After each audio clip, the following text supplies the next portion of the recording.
Di sebuah sekolah rendah terdapat seorang murid bernama Hana. Hana seorang yang bijak, kreatif dan amat suka melukis. Lukisannya sering dipuji oleh guru dan rakan-rakan. Ia penuh warna dan menggambarkan keunikan imajinasinya.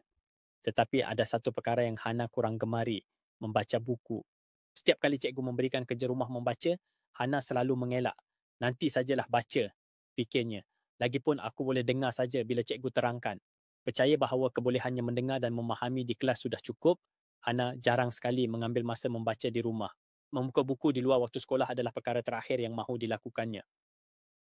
Membuka buku di luar waktu sekolah adalah perkara terakhir yang mahu dilakukannya. Suatu hari, pihak sekolah mengumumkan satu pertandingan kuis pengetahuan am terbuka kepada semua murid. Hadiahnya cukup lumayan. Beasiswa untuk pelajaran dan sebuah buku edisi khas yang penuh dengan ilustrasi cantik. Hana yang terpesona dengan gambaran buku itu terus mendaftar. Aku pandai melukis dan aku tahu banyak perkara, tak perlulah membaca pun, katanya dengan penuh yakin. Hari pertandingan pun tiba. Hana duduk di antara rakan-rakannya. Dia lihat ada rakan yang memegang nota sambil mengulang kaji saat terakhir. Ada pula yang membuka buku dan berbisik sambil berbincang. Tetapi Hana hanya duduk diam, melukis gambar di atas kertas kosong untuk hilangkan rasa gementar. Ketika kertas soalan diedarkan, Hana mula rasa panik. Soalan demi soalan. Dia mendapati banyak jawapan yang tidak diketahui. Malah, ada beberapa perkara yang tidak pernah dia dengar kerana mereka adalah maklumat yang perlu dibaca di luar kelas. Yakinannya yang tinggi mula pudar. Setelah pertandingan tamat, Hana pulang dengan hati kecewa. Bukan kerana dia tidak pandai, tetapi kerana dia tidak bersedia.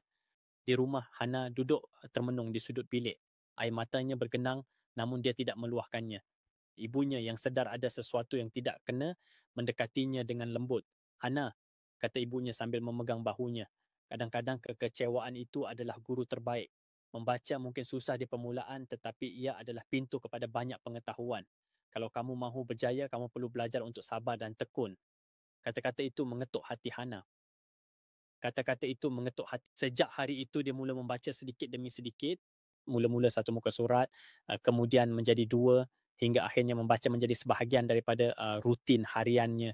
Dia mula membuat nota, mencari maklumat tambahan dan bertanya kepada cikgu di sekolah. Sedikit demi sedikit, keyakinannya terhadap membaca mula berkembang. Beberapa bulan berlalu, Hana kini dikenali sebagai murid yang rajin membaca.